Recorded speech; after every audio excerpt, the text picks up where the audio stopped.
Di belahan timur Nusantara, ada sebuah tanah yang menyimpan ribuan kisah tentang alam yang megah, tradisi yang agung, dan perjalanan sejarah yang tak pernah sederhana. Tanah itu adalah Papua. Dari hamparan hutan yang seolah tak berujung, dari gunung-gunung yang menjulang tinggi hingga menembus awan, dan dari masyarakat adat yang memegang teguh warisan leluhur, Papua tumbuh sebagai salah satu wilayah dengan identitas paling kuat di Indonesia.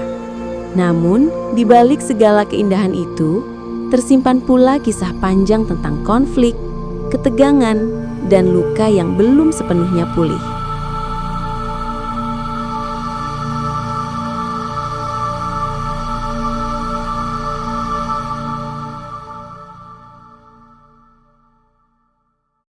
Konflik yang terjadi di Papua bukan sekedar perselisihan tentang wilayah atau kekuasaan. Ia adalah cerita kemanusiaan, cerita tentang berbagai generasi yang tumbuh di tengah ketidakpastian, cerita tentang identitas, dan tentang dua pandangan yang belum pernah benar-benar bertemu. Hari ini, kita akan menelusuri cerita itu dari masa kolonial, perebutan pengaruh politik global, dinamika sosial, hingga upaya damai yang terus diperjuangkan.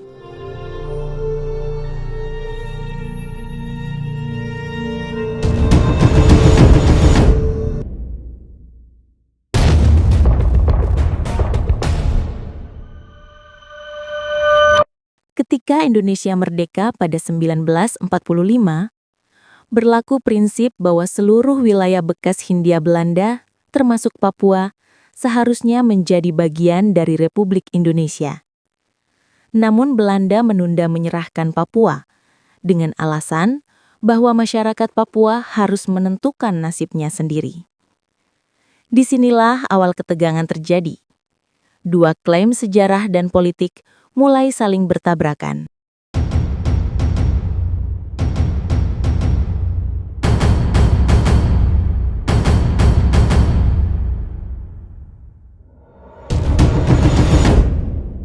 Situasi ini tidak berlangsung dalam ruang kosong. Perang dingin pun ikut memainkan perannya. Amerika Serikat, Uni Soviet, dan negara-negara Barat memiliki kepentingan masing-masing terhadap wilayah strategis seperti Papua. Perebutan pengaruh politik global akhirnya memberi tekanan internasional kepada Belanda untuk menyerahkan Papua kepada Indonesia. Dan di titik inilah, sejarah bergerak menuju bab baru, peperangan diplomasi yang panjang, negosiasi di Jakarta, Den Haag, dan New York, serta akhirnya perjanjian yang akan mengubah masa depan Papua.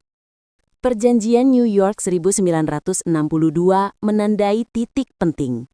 Papua diserahkan kepada United Nations Temporary Executive Authority atau UNTEA, Badan Sementara PBB, sebelum pada akhirnya diberikan kepada Indonesia. Namun perjanjian itu juga mengatur satu hal yang menjadi sumber perdebatan hingga kini, penentuan pendapat rakyat atau PEPERA 1969. PEPERA dimaksudkan untuk memberi kesempatan rakyat Papua menentukan masa depan mereka tetap dalam Indonesia atau merdeka. Namun pelaksanaannya dilakukan bukan melalui mekanisme satu orang, satu suara, melainkan melalui sistem musyawarah oleh 1.000 lebih perwakilan. Hasilnya, seluruh perwakilan menyatakan bergabung dengan Indonesia. Bagi pemerintah Indonesia, hasil ini sah dan menyelesaikan persoalan. Namun, bagi sebagian masyarakat Papua, inilah awal ketidakpuasan. Mereka merasa tidak diberi ruang menentukan nasib sendiri. Dari titik inilah kecanggungan politik berkembang menjadi ketegangan sosial dan pada akhirnya konflik. PEPERA menjadi simbol dua narasi berbeda. Narasi integrasi dari satu sisi dan narasi kehilangan dari sisi lain. Dua narasi yang hingga kini masih hidup di hati banyak orang Papua. Sejak 1970-an, organisasi perlawanan mulai tumbuh. Sebagian masyarakat Papua mengorganisir aspirasi mereka dalam bentuk gerakan politik. Sebagian lainnya kemudian memilih jalur bersenjata. membentuk kelompok-kelompok yang berusaha menyampaikan perlawanan dengan cara yang berbeda. Pemerintah Indonesia yang melihat ancaman terhadap kedaulatan negara membalas dengan operasi keamanan. Operasi-operasi ini memiliki tujuan mempertahankan stabilitas, namun dalam praktiknya sering membawa dampak bagi masyarakat sipil. Masyarakat adat, keluarga-keluarga yang tinggal jauh di pedalaman, adalah pihak yang paling merasakan konsekuensi.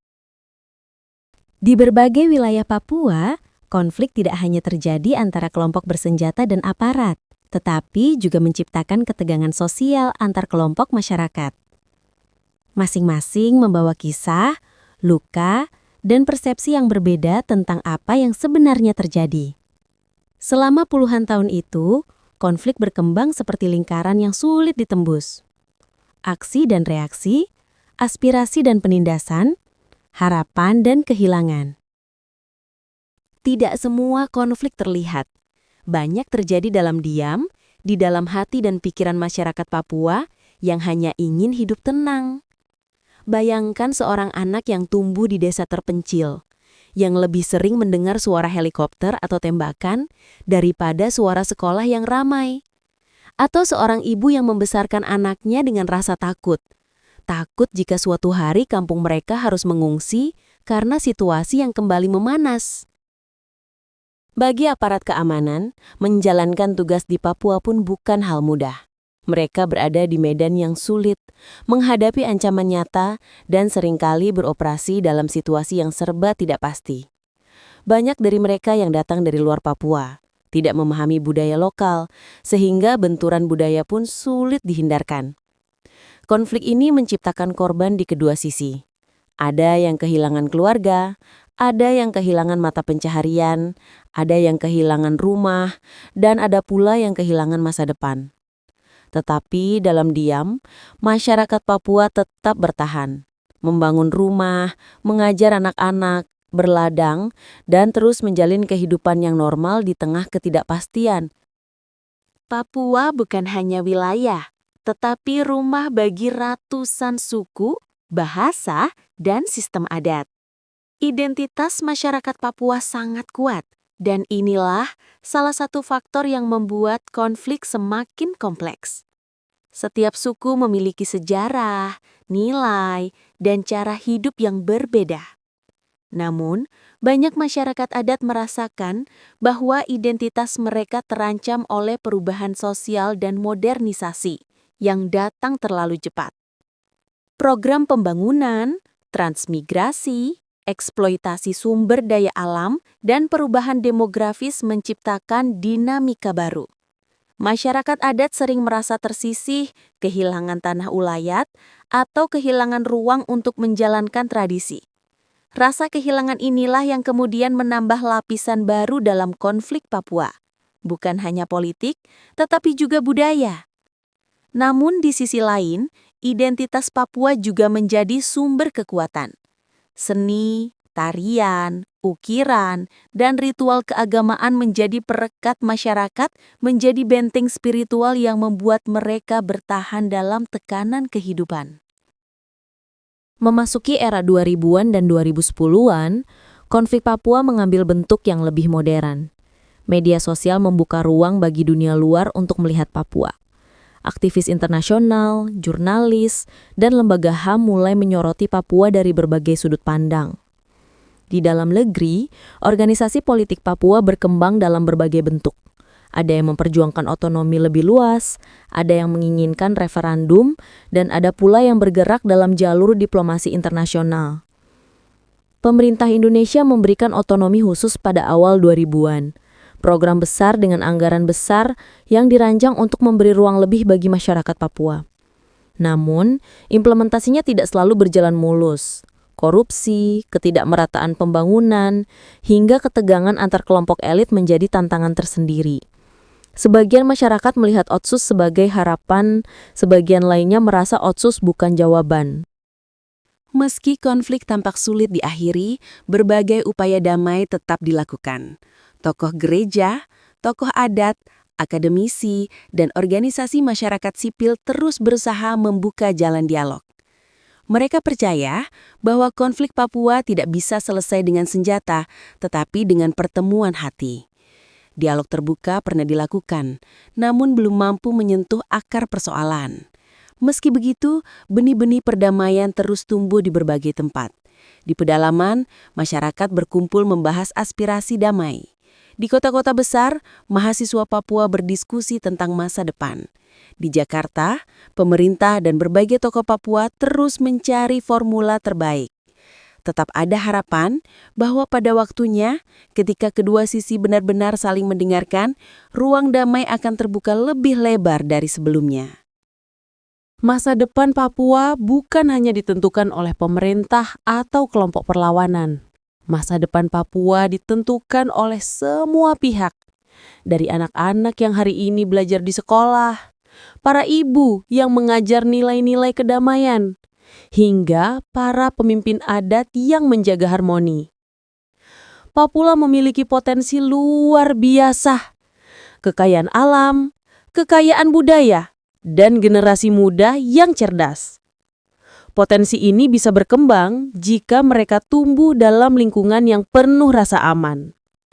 Jika konflik terus berlangsung, masa depan itu tetap akan terhalang. Tetapi, jika perdamaian menemukan jalannya, Papua bisa menjadi salah satu wilayah paling maju dan harmonis di Indonesia. Pada akhirnya, kisah Papua bukan tentang senjata, bukan tentang perang, bukan tentang konflik. Kisah Papua adalah kisah manusia, kisah tentang mereka yang ingin hidup damai, dan harapan itu, harapan untuk kedamaian masih ada, masih hidup, dan masih diperjuangkan. Terima kasih sudah menyaksikan perjalanan cerita hari ini bersama aku, Fitri Soimah. Semoga apa yang kita bahas barusan bisa menambah wawasan, membuka sudut pandang baru, dan tentu saja membawa kebaikan untuk kita semua. Jangan lupa untuk like, komen, dan subscribe supaya kamu nggak ketinggalan cerita-cerita menarik berikutnya di channel ini. Tetap sehat, tetap semangat, dan terus jaga hati dalam setiap langkah kehidupan. Sampai ketemu di video selanjutnya. Wassalamualaikum dan salam hangat dari aku, Fitri Soimah.